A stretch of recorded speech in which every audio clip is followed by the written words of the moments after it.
Welcome to Auto. In this video, I will show you how to fix Roblox voice chat when it's turned on but not showing in the game.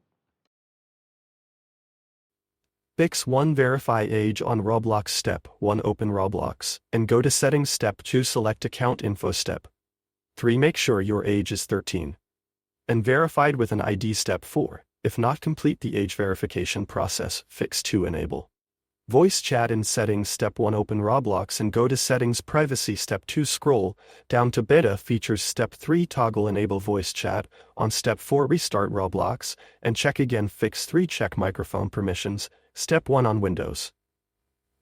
Press Window I and go to Privacy and Security Microphone. Step 2 Make sure Roblox has permission to use the microphone. Step 3 Restart your PC and relaunch Roblox. FIP 4 Update Roblox app. Step 1 On PC, update Roblox from the Microsoft Store or Roblox Player. Step 2 On mobile, update from App Store or Google Play Store. Step 3 Reopen Roblox and test voice chat.